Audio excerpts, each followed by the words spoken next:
This week, Democrats rejoice over a federal judge declaring that Trump must pay damages to E. Jean Carroll despite knowing very little about the case itself, while Trump issued an absolutely crazy speech revealing a ton of information about our elections that a lot of people don't want you to know.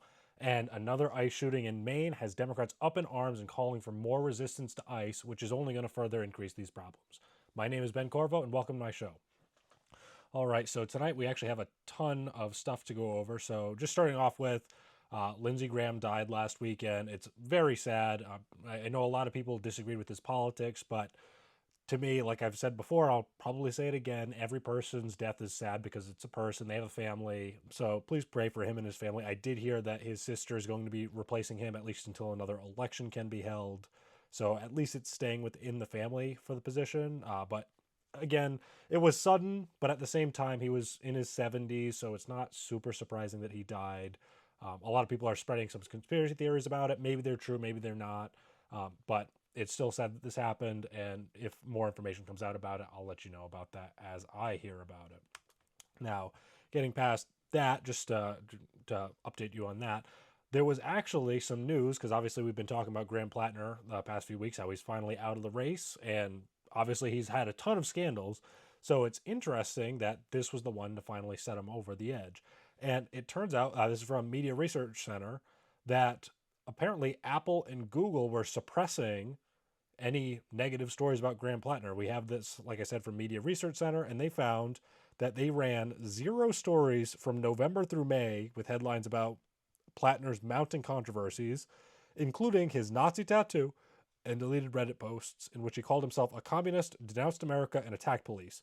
The news blackout began during the Democratic Party primary as the first poll indicated that only Platner would defeat Collins in a hypothetical matchup. The blackout ended only after a May 30th report when sexting allegations came to light. From November through May, Apple News and Google News willfully hid at least 112 significant stories from some of the most widely read right-leaning outlets covering Plattner's scandals, indicating a troubling pattern of intentional censorship. Apple News and Google News' effective shielding of Platner slightly ebbed after the first sex scandal stories were published.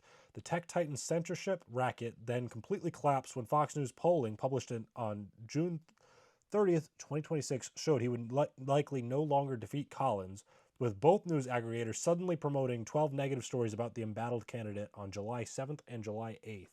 Now, this isn't the first time that this has happened. I believe it's in one of my first podcast episodes that we were actually talking about this, and it's not surprising that this is happening, but it's crazy because these are where a lot of people are getting their news. They're getting them from Apple and Google News because those are the two biggest companies right now for phones, whether it be Android or iOS. So it's built into the phones, these applications. And like I said, that's where a lot of people are getting their news nowadays, aside from TikTok. But this is exactly why people don't know what's going on. And people really need to actually, or even if you don't want to go out and actually find the news stories and read for yourself what's going on, it's important that these platforms are at least neutral or somewhat neutral so that way people can see both sides of the story and determine which side they agree with more, as opposed to just pushing one side and essentially forcing people into that because they don't have the time to look into other news stories. So that happened. And speaking of news stories that are being portrayed in only one side, we have another ICE shooting in Maine, which all the Democrats want you to hear, and leftists realistically, all that the Democrats want you to hear is that this was another ICE shooting. The man that was shot was not the target of the search warrant, and therefore this is ICE's fault, and everything that happened here is completely ICE's fault. They need to be completely abolished, and that they need to be charged for as criminals because they're part of the Gestapo. Well, if you actually look into it, this is from New York Times. What we know about the ICE shooting in Maine. On Monday morning, agents tried to stop a vehicle that had departed from the residence they were monitoring. DHS said in its statement, which came nearly 12 hours after the shooting, the vehicle attempted to flee the scene and, fearing for public safety, an officer discharged his weapon. The statement continued, the driver was struck and died from his injuries. In a separate communication received by some members of Congress, the department used more pointed language, saying the driver had weaponized his vehicle toward law enforcement. As of Tuesday evening, no video evidence confirming the government's version of events had emerged. Now, they're saying this is the case, but at the same time, there's no video evidence that's contradicting the government's version of the events, the claims being made, the allegations. In this country, you are innocent until proven guilty, and therefore, because there is no evidence, you cannot claim that this officer just shot this man. And actually, I would argue that in terms of historical evidence, this officer would have more reason to fear for his life, because these instances have been happening for at least the past year. We saw it with Renee Good, where she, whether intentionally or unintentionally, attempted to drive into an officer, because a lot of people claim that she was attempting to flee from law enforcement, in which case she was still pointing her tires at the officer when he unfortunately killed her. And I put something up about this. It is incredibly tragic that these events happen, but the only way that you could stop them from happening is by telling people, one, you could stop telling them and that ICE is Gestapo and demonizing them. You can also tell them to comply with law enforcement and not resist them, because that's what all these instances happen with. If you don't resist law enforcement in the actual incident, then you have every legal right to charge them afterwards or go after them if you believe you've been wronged or that they did something wrong. But at least you'll be alive, and that's the way that the system works right now. We cannot have individuals going rogue and resisting police, because otherwise we'll live in an anarchist society, which is not good for anybody, because then it's whoever's the strongest rules, and believe me, you don't want to live in a society like that. But this story, like I said before, a lot of people are pushing the whole narrative that this was completely ICE's fault and we need to abolish ICE. And nothing is more prevalent than Democrat Congressman Seth Moulton, who calls for more resistance to ICE because apparently there's not enough. So let's play that clip now. I think this is up. You don't know what it means to be an American. And every one of us should be angry right now in this moment and willing to stand up for our values, the values that have always made this country great. And anyone who's just letting these MAGA autocrats get away with this needs to fight or get out of the way. It's time for us to stop this. So if you're on your way to Maine right now, thank you. If you're standing up and fighting in your community, thank you. If you're doing everything you can to protect our values, thank you. But if you're someone who can do more, then we need to do more. We need to do more right now, because lives are on the line. Lives are getting lost. Because what? He used his Prius as a weapon at 2.5 miles an hour? That's just an excuse to shoot somebody. That's what's going on. These thugs want an excuse to shoot someone like they're patrolling the Warsaw Ghetto in 1941. That's bull, and it needs to stop. And this is coming from a elected official who's serving in Congress right now. This doesn't get more high up than this. I guess if it were to come from Hakeem Jeffries, it would be a little bit higher up. But he's one of the Democrat politicians in Congress right now. And he's telling people that we need more resistance to ICE, which, like I just said, is actually causing these instances where many, many lives are being unnecessarily lost. And they're absolutely tragic that this is happening. But in reality, this wouldn't happen if people would just say, yes, okay, we're going to enforce our laws. Just step back. Like, don't resist officers. Don't get in their way. And then if you believe that you're in the legal right, then challenge them with a lawsuit. You have every legal right to do that, but you don't have a legal right to resist law enforcement and endanger the officers' lives, which is what's been happening here. So it's just crazy that this is still happening, and people are in my comment section telling me that I'm trying to blame the left for it. But in reality, this wouldn't have happened if several things hadn't happened. I mean, to begin with, if the left under Joe Biden hadn't opened our borders essentially and let a ton of illegal aliens into the country, we wouldn't have all these widespread ICE operations. On top of that, we also wouldn't have people resisting arrest if Democrat politicians and activists didn't actually encourage people to do so. We wouldn't have people in the streets attempting to injure or endangering the lives of our officers if Democrats stopped demonizing them and calling them the Gestapo.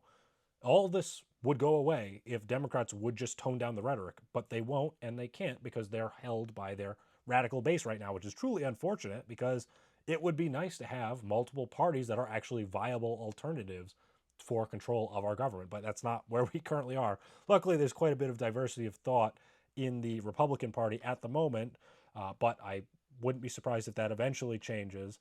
And speaking of that, as time has gone on, we've just had Trump's speech this past yesterday, actually, where he was talking about our elections. And I'm not going to put up any sources like I typically do, just because there are so many files that were released in this drop that it would be a lot. And I still haven't even gone through all of them because it's so many. So I'm just going to go through the brief points that I took out of the actual speech that Trump gave, as well as what I have seen. And it's absolutely shocking. And what I will start off by saying is that a lot of this stuff that was revealed by this declassification in Trump's speech was stuff that if you actually had been following politics, you would know, or at least seeking objective truth in politics, you would know that a lot of this stuff was happening. But the extent to which this stuff is happening is absolutely shocking. I mean, I couldn't believe it when I was hearing some of the stuff that happened. I mean, just starting off, we had information revealed that China illegally obtained 220 million voter files out of at least 18 states.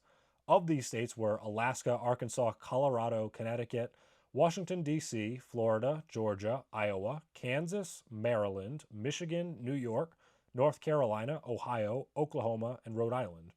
Well, all these voter files actually contain personally identifiable information, which is private information. So Chinese have access to that now. And in some instances, I've heard, I don't know if this has been widely reported, but I have seen a few people say that this means that they could realistically go and actually manipulate your voter registration or whatever because of that information. However, I don't know. I haven't seen that myself. Like I said, I haven't had a chance to completely go through the files because there's so many of them. But I wouldn't be surprised if that was the case. Getting past that, we also had information revealed that there were several individuals in intelligence agencies that deliberately hid this information from both the President of the United States by not putting it in weekly or daily briefings to the president, which is absolutely treasonous in the first place. But they also attempted to hide it from the heads of these intelligence agencies. So even the people in charge of them didn't know about this stuff, which is absolutely crazy that this was happening. And every single person who was actually participating in this quote unquote shadow government, as is in one of the files, needs to be prosecuted to the fullest extent of the law. Because from my understanding, I believe that's treason, but I do know some of the legal definitions are a bit murky there. But they need to be tried to the fullest extent of the law and cannot hold any sort of public office again, because this is actually damaging to our country, and allowing a foreign entity to actually interfere with our elections and hiding that from the people who are supposed to be protecting us from that is just absolutely crazy and a huge power move that we shouldn't be allowing in our government whatsoever. On top of that, we had information revealed that China interfered in at least the 2018 and 2020 elections. And in the 2020 election, it is alleged, because like I said before, I haven't read all the files, but from what Trump was saying, and this may or may not be true, like I said, I haven't been able to confirm or deny it, is that China actually manufactured illegal ballots for Joe Biden in the 2020 election, which is crazy in the first place that that's even something that we're considering. But that happened allegedly. We also have records that China financially supported reporting that was critical of Trump. And one thing that I do want to mention here, because a lot of conservatives online are saying that every single person who received funding from China for this needs to be charged with acting as a foreign entity or whatever. And that's not something that I'm going to advocate for. I do believe that in some instances it may be questionable, but the problem isn't that they were getting paid by China, because realistically what happened in this instance, at least from all the reporting that I've seen, is that these individuals were anti-Trump to begin with, and they were already publishing stories. And then because they were publishing anti-Trump stories, China decided that the Chinese government were going to spend money on them, allowing them to continue writing these stories, which they were already anti-Trump. So it's just a continuation of their existing beliefs. So I don't know if there's any legal way to actually go after them, because I would believe that it's a violation of the First Amendment. But if there is actual malfeasance or acting on behalf of a foreign government, they should be charged to the fullest extent of the law, like I said, with all those individuals who actually hid the evidence of this from both the President of the United States as well as the heads of our intelligence agencies. Another thing that was revealed during this declassification was that there was a Get Out the Vote organization that occurred in Michigan by Democrat operatives that where canvassers signed voter registration forms in other people's names, submitted voter registrations for people that did not exist, and even paid people with gift cards for votes, which is all illegal. And this wasn't public knowledge until this declassification began. On top of this, we also had information revealed that we have over 275,000 non-citizens registered to vote in our elections across the country. And this is likely a very, very small fraction of the number of non-citizens that are registered to vote in our elections, because this number was actually calculated by all the states that provided voter rolls to President Trump and the current administration. And overwhelmingly, this was Republican states. So these are states that typically have more strict voter registration laws. And even then, we have 275,000 non-citizens registered to vote in our elections. So it's going to be absolutely crazy. And all of this just goes to show that we need significant election reform, because Democrats have been saying since at least 2020 that all of this stuff is a conspiracy theory. And we now have the declassified documents to prove it. And another great thing that Trump did during his speech on Thursday night was that he didn't focus on the 2020 election relitigating that. He because I think he recognized that it doesn't play well with just about anybody at the moment to talk about that, because that was 6 years ago. We're in 2026 now. We need to focus on what's happening now and moving towards the future. And I think that he really did a good job of that, because that's been a huge criticism that people have had since 2020, realistically, that he keeps on relitigating it. But luckily, he didn't do that. He just focused on delivering facts to the American people, providing the declassified documents, so anybody that wants to can actually see the documents and see what was going on, which really shoots some holes in Democrats' theory or Democrats' messaging on what happens in our elections. And another interesting thing about this, if you wanted to see this, certain news networks were actually not airing this speech because they felt that it was disinformation or misinformation that Trump was going to do, and he did not allow them to pre-vet the speech. So many news organizations either didn't air the speech at all or aired only parts of it that they felt aligned with their messaging, which is crazy that they can do that, because they're using public airwaves to inform the public, and they're deliberately manipulating the messaging that their viewers are actually receiving. So I believe that this, I was listening to Michael Knowles, I believe it was earlier today, and it seems to me that there is a legal reason why they could have their licenses revoked. However, I don't know if that's going to be pursued. We'll see in the coming weeks or months, but hopefully that comes to pass, because these people are playing politics with the media, and we cannot have a country if if the media that is supposed to inform the people of what's going on, the fact versus the fiction, if they're playing politics and informing people of false information, when in reality they're just doing it for political gain. And that's not what the First Amendment was about, especially in regards to what the freedom of press was about. But we'll see what goes on there. Hopefully we see something there, so we can actually have more trust in our media and have people actually learning about what's going on, as opposed to just believing whatever they see because it's their guy that's saying it. So getting past that, we also had Elissa Slotkin this week go pretty viral for a clip where she was saying that if the Save America Act is passed, it will be difficult for Democrats to win any elections across the country. So let's play that clip now. Another thing that we blocked yesterday was the SAVE Act, right? Which was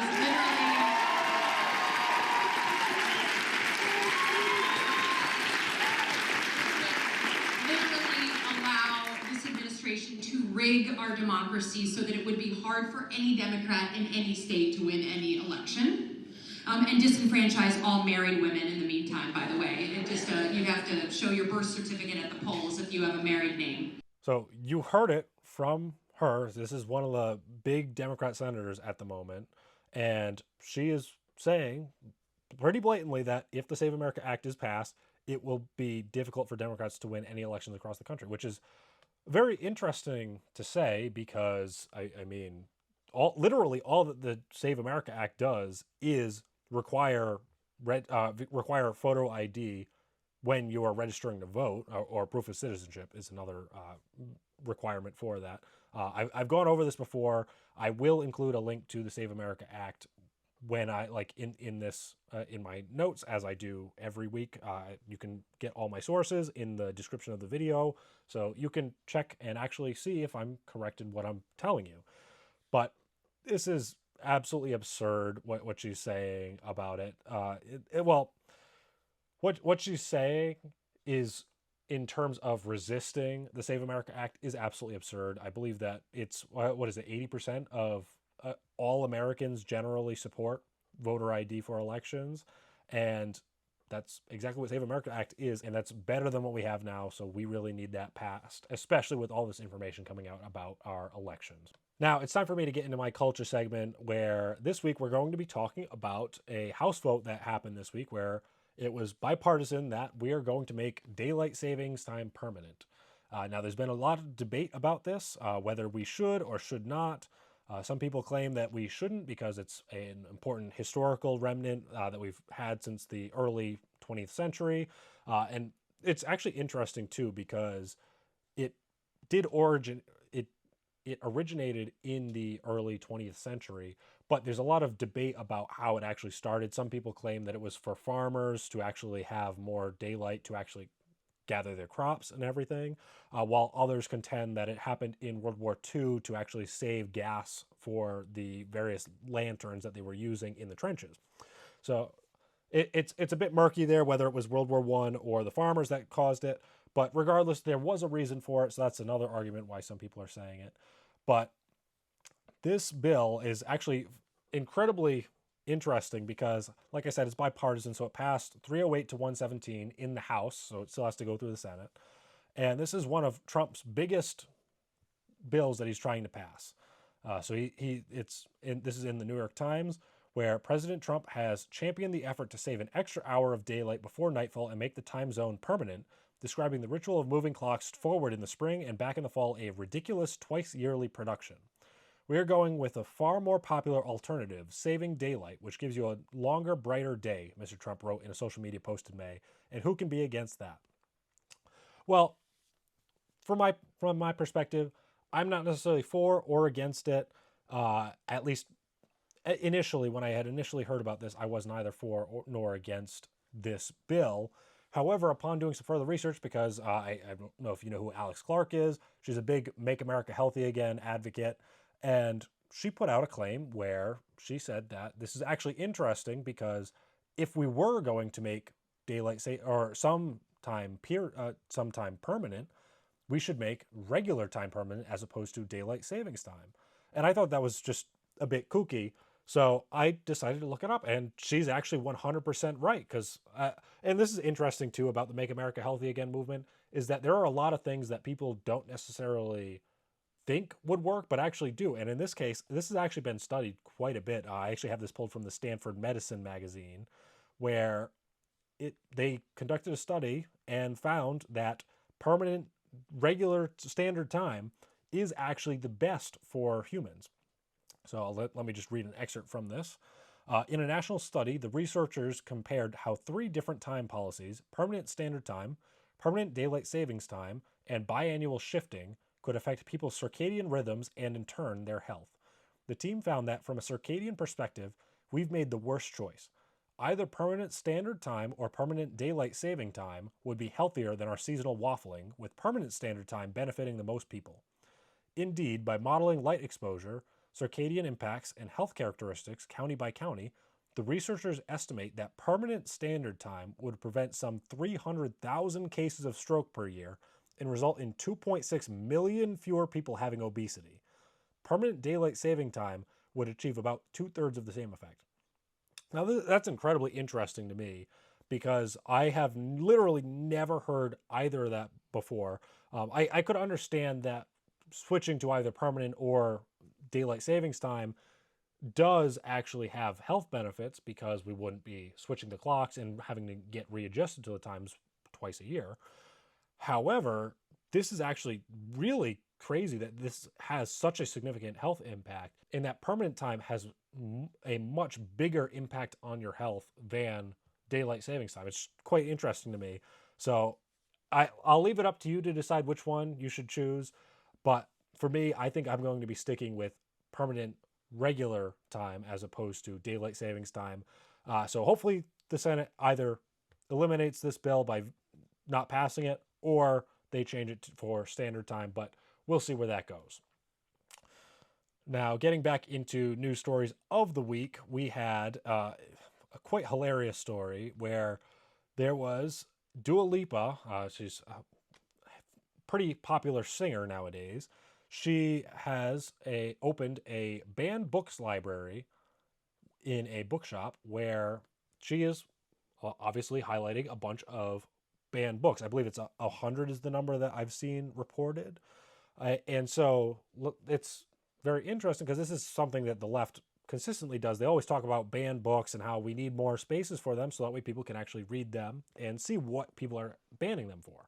Now, she's been getting a ton of criticism for this because the quote unquote banned books that she's highlighting in this collection are actually not banned. For example, it's The Handmaid's Tale is one of the popular books on here, which is one of the best sellers on Amazon, I believe. I believe it's about 10 million copies or something like that is what I've heard. It's not in this source that I pulled, unfortunately, but it's one of the most popular books that's out there.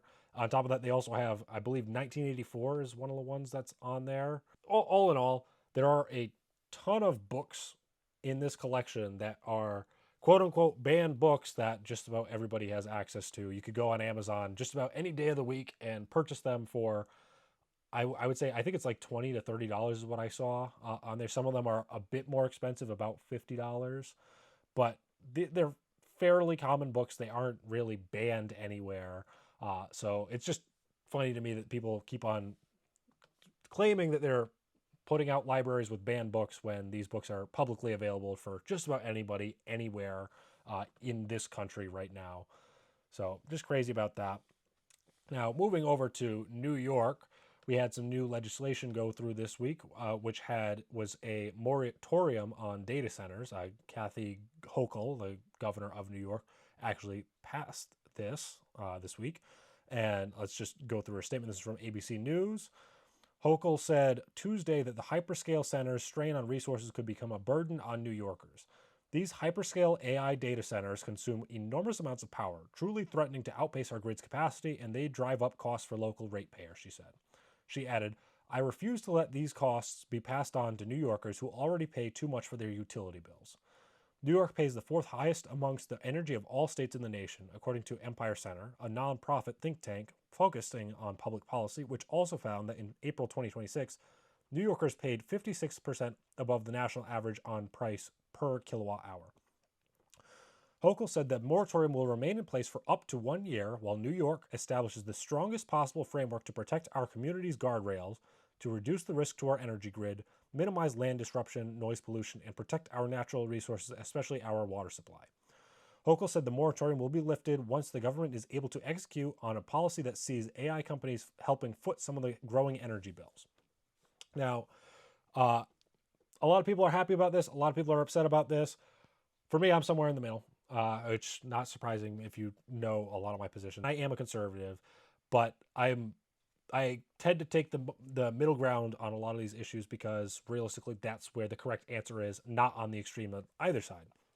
And in this case, one of my biggest criticisms of data center bans, like have been happening across the country, is that, first of all, you're losing out on a ton of economic growth realistically from that because AI is a booming industry, and having these centers means that you could bring in a lot of tax revenue, whether that be from the monetary gains by the data centers themselves or the property taxes of the land that's being purchased for this because they need large amounts of land.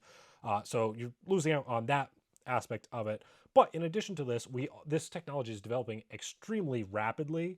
So we don't know what it's going to look like in the future. So just flat out banning data centers, I don't believe is the right move because what's going to happen in 5 years, nobody really knows. And will these bans actually lead to financial stagnation in states where realistically we could have had data centers that were actually properly functioning and actually benefiting society.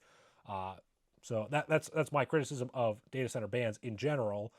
And on the flip side, the reason why we should have at least some restrictions on these data center bans is because they're buying up a ton of land, these people who are actually attempting to build these data centers, and that land could realistically be used for farming, agriculture that would actually benefit us across the country.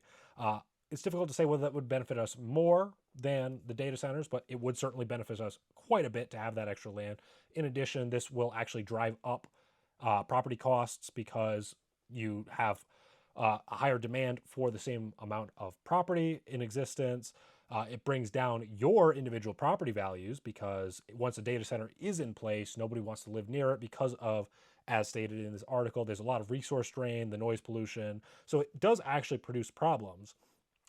So I think that this is actually a good approach, having a moratorium on this, where Kathy Hochul is essentially saying that they cannot put in data centers until they have the proper policies in place, which I think is good because that means that they're actually going to be focusing on these policies, which in my mind, one of the best policies you could implement is just a policy in which the data center company is required to, on premises, have their own energy production solution. So they're generating their own electricity for these data centers. And on top of that, if they overproduce electricity, then it feeds into the grid, actually lowering the costs for the average consumer. That's just one simple example that I've been advocating for in my personal life, just when I talk to people about it. But all in all, I think it's a fairly good idea, and we'll see how it goes going forward. But it's difficult to say at this moment whether this will be a good or bad policy because we're going to need to wait until further policies are developed or AI develops to such an extent that we no longer need huge data centers to actually accommodate it. Now, like I said, I was giving some praise to Kathy Hochul over there, and she's one of the biggest Democrats in the country. Obviously, New York is a huge Democrat state. But Democrats have, this is one thing I have to criticize them for, is that they've been celebrating that Trump lost his appeal in the E Jean Carroll case, which this was allegedly his final appeal possible. Technically, he could ask the Supreme Court to rehear or actually hear his case, but I doubt that they're going to do that because they already denied it once. You can see here from CNBC, E Jean Carroll receives $5.6 million from Trump in sex abuse defamation case. Now, I really don't think that the average person knows what happened in this case or why it's such a dubious case and why this is, from a legal perspective, I believe I can see why, because I looked into some of the arguments made, and it seems to me that based on legal precedent, the Trump legal team could have made significantly better arguments than they did. So I do fault them for that, at least to some extent. But getting past that, the actual case itself was quite absurd. So let's actually get into some of the information on that. So starting off with, this case was initially brought up, or before the case was even started, realistically, because we have to go back a little bit further than that. The allegations against Trump by E Jean Carroll were first made in June of 2019. So now this is about a year prior to the 2020 election. Trump is president at this time, and he's announced, or it's implied that he's going to run again. So that happens. At the same time, this is the high point of the Me Too movement. So a lot of people were making these allegations with or without evidence. And it also happened that at the same time, E Jean Carroll was releasing a book. And now I know a lot of people will say that this is me trying to give you too much information and skew your thinking on this. But I think that this is actually important information to know to have a full grasp of the situation, because this did give E Jean Carroll a lot of, obviously, publicity in advance of her release of her book. I don't necessarily believe that that had a ton to do with it. I believe this was more political in nature, but I do want that to be out in the open, that this is something that was happening at the same time, and I'm also explaining to you what some people will argue against this. But okay, so that happened in June 2019. Then in 2022, New York passed because obviously these allegations were made because they happened in New York. And 3 years later, in 2022, New York legislature would pass a bill called the Adult Survivors Act, which would allow for 1 year in which any person who had ever allegedly been the victim of a sexual assault or any sort of abuse could file a civil claim against their abuser only for that 1 year period, as long as they were 18 or older when the original incident occurred, which is crazy that happened, because when these allegations were initially made, it was past the statute of limitations, and there was no legal ramification or no legal route that E Jean Carroll could take. So it's pretty clear that this law was politically passed, because this came out after the allegations were made, and obviously it takes a long time to get bills passed. So I cannot conclusively say this was political, but understanding the context of this, New York being a highly Democrat state, as well as the whole election information trying to actually hurt Trump's reputation and everything like that, that's what makes sense. But this wasn't the only thing that actually occurred in this case. So that was the civil liability claim that she sued him for sexual abuse. I believe the other one was rape. And then at the same time, she also sued him for defamation. Now, for those of you who don't know what defamation is the intentional slander or misrepresentation or deliberate misrepresentation of an individual to defame them. That's where the term defamation comes from.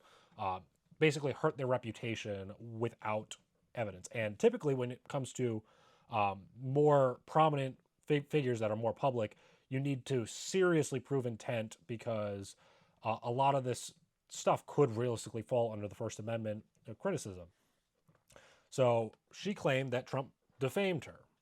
Now, what was she claiming that Trump defamed her by saying? Well, it was that he denied the allegations that she made against him.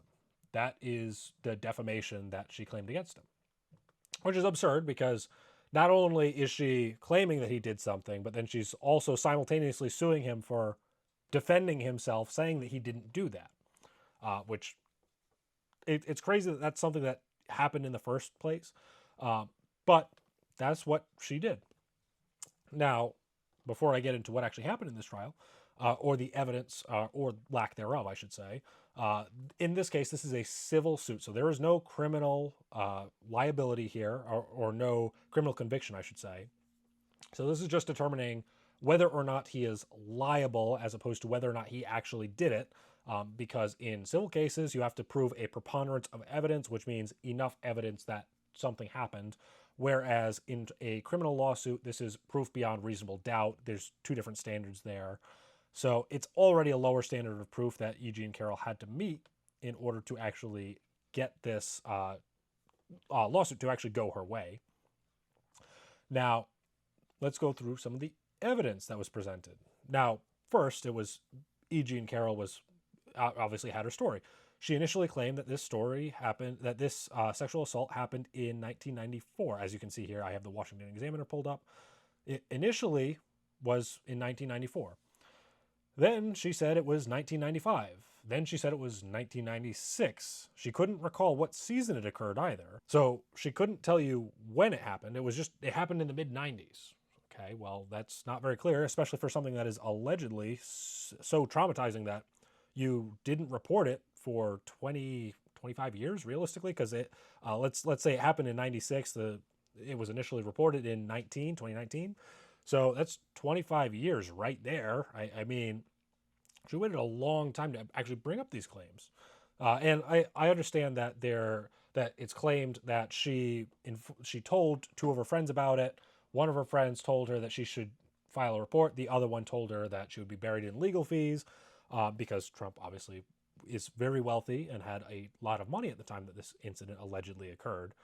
So that's kind of her reasoning why she didn't bring up the charges then. So I'm willing to give that to her. Whether or not those people were actually informed of the time, it's difficult to say. As you can see here, this is from New York Magazine, The Intelligencer. New York has verified that Carroll did disclose the attack to these friends at the time. Now, it's not stated exactly who she or how they verified that this happened or that this was disclosed, because realistically would need to go back in time to determine whether or not she had actually disclosed this information to them, unless there was a written record of it. But to my knowledge, I believe it was just a phone call and a conversation, I believe, were the two methods of communication in those. So you would need a time machine to actually verify that this was the case, aside from he said, she said. So that I think is a bit dubious, but continuing on, says that New York has confirmed that Bergdorf Goodman had kept no security footage that would prove or disprove Carroll's story. So there's no evidence one way or the other, nor no physical evidence that this actually happened. Or no evidence conclusively placing Trump and Carroll at the scene, because there is no security camera footage of it. Now, going even further, the dress that E. Jean Carroll allegedly was wearing, because she has repeatedly stated that she was wearing this one dress at the time of it. Well, it turns out that the dress didn't even exist at the time that she alleges the sexual assault or abuse occurred in the first place. And this is why there's even more skepticism as to the story, because a lot of the information that she has actually portrayed has turned out to be lies. I mean, right here from the Gateway Pundit, you can see this is not the first time Carroll lied about the case. It is also clear that Carroll lied about who was funding her lawsuit. E. Jean Carroll originally said no one was funding her lawsuit against Trump, and later her attorney admitted that billionaire never-Trumper Reid Hoffman was funding Carroll's lawsuit. She may not have known that he was funding the lawsuit or backing certain people who were helping with her lawsuit, so I can give her the benefit of the doubt there, but that is pretty blatant that a dress either did or did not exist, and it didn't exist at the time. I mean, there's that. On top of that, it also doesn't make sense that Trump would actually do something like this in the Bergdorf Goodman, because literally across the street was Trump Tower. So all in all, this whole case really boils down to he said, she said, as well as a pattern of behavior.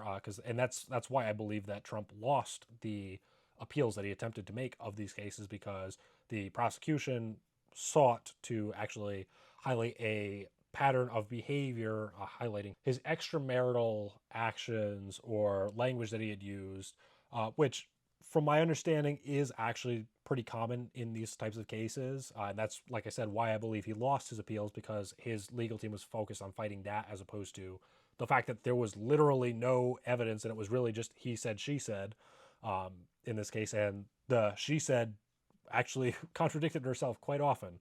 That's why myself and many others don't actually believe her story in this case. But unfortunately, a jury decided that her story was actually, it was a preponderance of evidence that her story was correct. And on top of that, that Trump had defamed her by denying it happened, which, like I said before, is absolutely absurd. But that's the whole backstory of it. So now you at least know what happened in the case. So you can't say that, oh, well, this is 100% in the clear. There was one definitive evidence that Trump did this. There really wasn't evidence. There's no criminal lawsuit, so he wasn't actually convicted of anything. He was found legally liable, which, like I said before, is dubious in this case because of the lack of evidence in my mind. But if you want to criticize me for that, then go ahead. Now, this episode has had quite a bit of mixed news. I would say overall it's been not too negative, at least compared to some of the other episodes that I've had to put out. And to be fair, this episode I did have to cut a lot of content because there was just so much that was going on this week in terms of the news. So I obviously like to close out each week with a good news story. And so this week, in my Moment of Kindness segment, we're focusing on North Carolina, where there was a 4-year-old boy who actually brought his neighborhood together, which is something that you don't really see nowadays because a lot of people, and myself included, don't really know their neighbors. Nobody really goes out and has block parties or anything like that anymore, at least from my experience. And we really need to get back to that. So this is from CBS News. He wakes up every day excited to say hi to somebody. Like that's the first thing he wants to do, his mother, Anna Butzloff, told CBS News. And yet she said that for the longest time, Roman's cheeriness belied an inner loneliness. About a year ago, his parents broke up. His father moved to Florida and his grandparents lived out of state as well. But fortunately, all those seeds of kindness he had planted began to bloom. It started with Wade Fulgham, who lives across the street from Roman. Fulgham went over to meet the boy, who was always waving. They started doing things together. Eventually, other neighbors followed suit. They would stop and chat or even take part in activities such as drag racing down the street. Anna Butzloff said it was initially a bit strange because she barely knew any of these people. And this is something that I think I could have put this as a cultural segment, but I feel like it's more heartwarming than that. But we really need to get back to a society where, yes, you may not know the people next to you too well, but you should have at least some sort of relationship with them, because you never know who your next door neighbor is going to be. They could be the greatest person that you've ever met. They could be bad too, but you don't know that. And realistically, we should get back to a world where we're all working together and actually going out meeting people, especially in terms of your neighborhood. You literally live right next to or across the street from these people. So you should have some sort of relationship with them, hopefully a positive one. And it's just good to see community forming again, especially in this young kid. He's only 4 years old, trying to, or I don't even know if he's trying really. He just wants to do this because he knows that that's what's right and good. So hopefully more people start doing this across the country and follow suit, because it's great, and I would love to see this happening more in my community myself. And that's all that I have for you this week.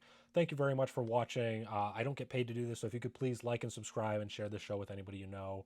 I hope that you like what I do here. So thank you very much, and I'll catch you next week on The Ben Corriveau Show.